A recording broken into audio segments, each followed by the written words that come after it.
Want to improve your French accent? It is a request I get from students all the time.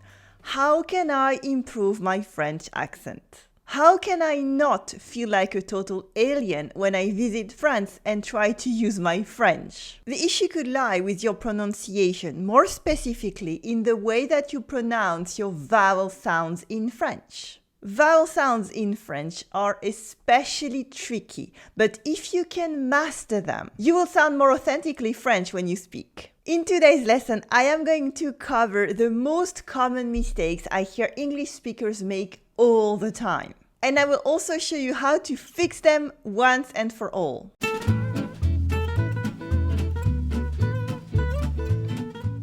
The letter Y is a strange one in French. It is called Y, literally the Greek I. And it behaves strangely. Between consonants, it behaves like a normal I. For example, in un synonyme, it makes a normal sound I, like the French I, easy.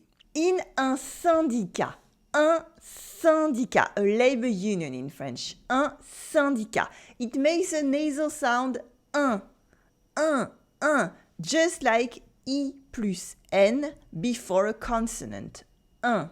But generally, you should think about the Y as two I, two I's in English, especially between vowels.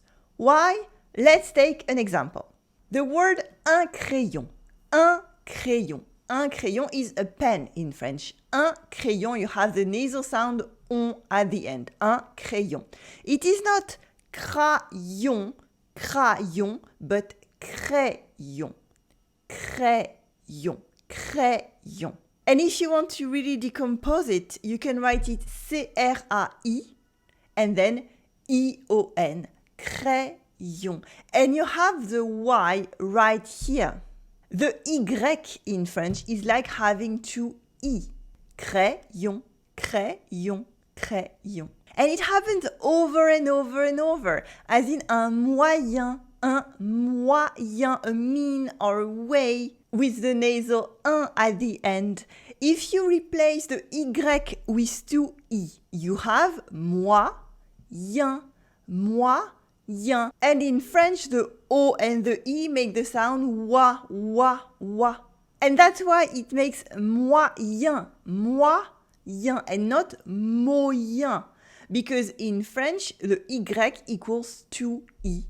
You got it? Okay, because now let's move on to the next layer, which leads to so many pronunciation mistakes. Because the Y sound in French that you find in yes or you can also be written ILL in French. ILL can make Y. And this is the weird difference between rayer to scratch, rayer, and railler to mock, railler. Rayer has an Y, so you can split it into, as we saw before. It makes railler. But railler breaks into ra, y, et railler. And here the I cannot be linked to the A right before because ILL makes the sound Y. And this is the catch that might lead you to mistakes. Y is like two I and ILL is the sound Y without any I or L sound involved at all. It only makes the sound Y. You will find more examples of our first mistake in the blog post for today's lesson, as well as extra resources and a full written script that you can download. Just click on the link in the video description. It is all free.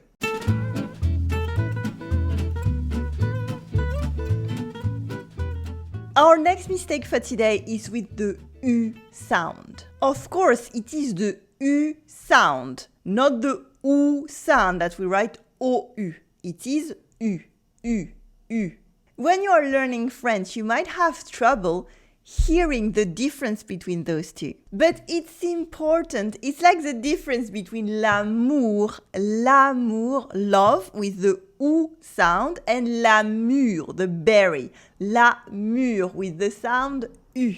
or worse, the difference between le cou, the neck, and le cul, which is the bottom, le cul. And yes, this one can be an embarrassing mistake. The trick to pronouncing the U starts with the sound I. You start with the sound I, and you push your lips forward, U, to say U, U, I, U, I, U, I, U. Can you hear it? Because yes, you need to practice your pronunciation, but as I said, you really need to hear it first. Take your time and really concentrate on trying to hear the difference between U and OU. L'amour, la mûre. L'amour, la mûre. L'amour, la mûre. Once you can reliably hear the difference, your pronunciation will be much easier.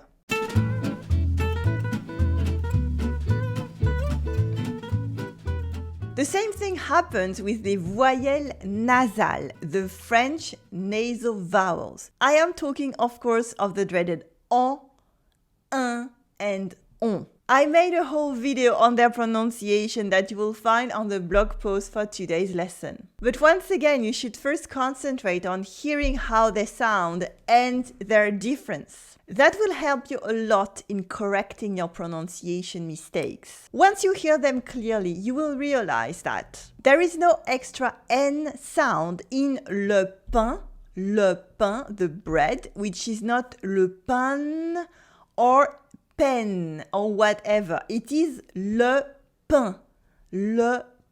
And that it is française and not française or française or whatever. It is française.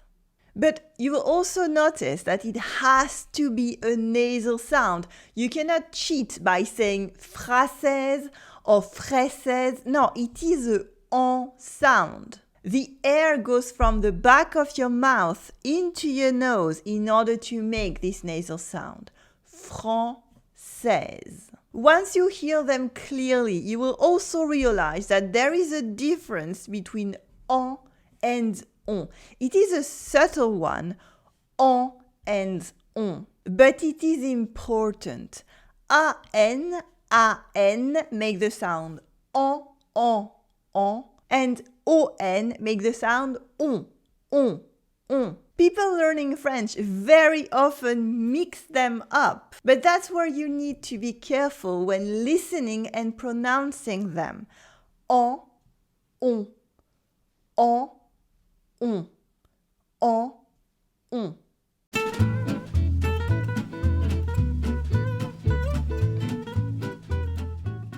And unfortunately, it is the same with E and E, but even worse. E is the sound that is, for instance, in le thé for tea, and le café for coffee. We also have it in le boulanger, the baker, le boulanger, le marché, the market, and in infinitive forms of verbs such as marcher for to walk. E is the sound that you hear in la tête for the pillowcase, la tête. You also have it in c'est fait, that's done, c'est fait. You have it in la boulangère with the female baker, la boulangère. And that you hear in the imperfect past tense, as in il marchait, he was walking. Il marchait. You will find more examples in the blog post for today's lesson. They're so similar that unfortunately lots of French people use one for another. For instance, I say c'est fait with the sound e, c'est fait. But other people will pronounce it c'est fait with the sound e. The only hard difference comes with the accents. This e is always pronounced e, and these ones are always pronounced e.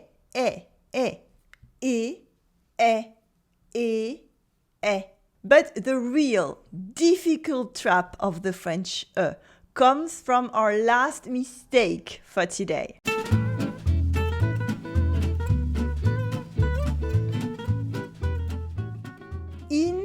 le jeu, for the game.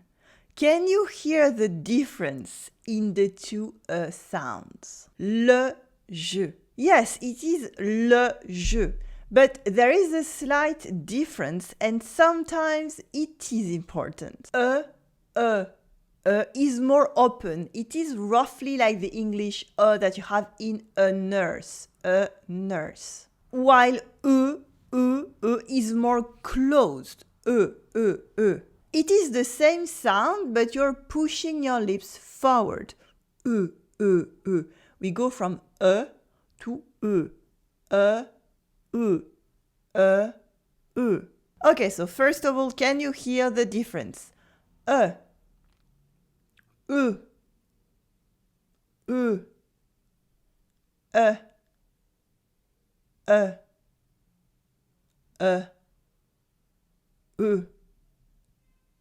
Now, the thing is that most of the time, these sounds can be swapped without any problem. But sometimes, no, and that's where you might fall into a mistake. When are they interchangeable? Well, pretty much anywhere where the letter E is between consonants. Like, je relis le premier livre de ma liste. I am rereading the first book of my list. I am saying this again. Je relis le premier livre de ma liste. Here I am only using open E sounds. But I could also say je relis le premier livre de ma liste. And this works perfectly well with closed E sounds. Je relis le premier livre de ma liste. Or as most people do, you can just mix and match with where you come from, the weather and the time of the day. As in, je relis le premier livre de ma liste. Of course, because this is an exercise for you today, I have to concentrate on the sounds I am making for you. But in real life, I don't think. And again, depending on where I come from, the weather and the time of the day, I am going to just mix and match these sounds without overthinking it. So far, so good. Just do what you want. However, for some words, there is a difference when it is written EU. Most of the time, words with EU sound like E exclusively, as in le jeu, the game, le jeu. Repeat after me, le jeu, le jeu. We also have le feu. Repeat after me, le feu, le feu, le feu. And we also have peureux for fearful, peureux, peureux, peureux. Good. We do not say le feu or le je. You would not be understood like that. And of course, surprise, because it's French, there is even an exception to that. Yes, French has exceptions to exceptions. And that's mainly the words ending in EUR. EUR. Then we always pronounce it open like heure. Like le coiffeur, the hairdresser. Le coiffeur. La peur for fear. La peur. And also le bonheur for happiness. Le bonheur. And even l'heure that we mentioned. The hour or the time. L'heure. It would sound like a weird mistake if you were saying coiffeur and bonheur with this very closed E. Okay, that was a bit complicated. If you felt it went too fast, don't worry. You will find the full written lesson in my blog post for today, where you will find specific videos on many of these mistakes as well. Or you can rewatch this video as many times as you like. And remember, for starters, it's all about hearing the difference of pronunciation between those sounds, and that will really prevent your mistakes once you have enough practice. Click right here on your screen to find out more embarrassing mistakes in French. Félicitations for your efforts in learning French. I will see you in the next video. Allez, à tout de suite.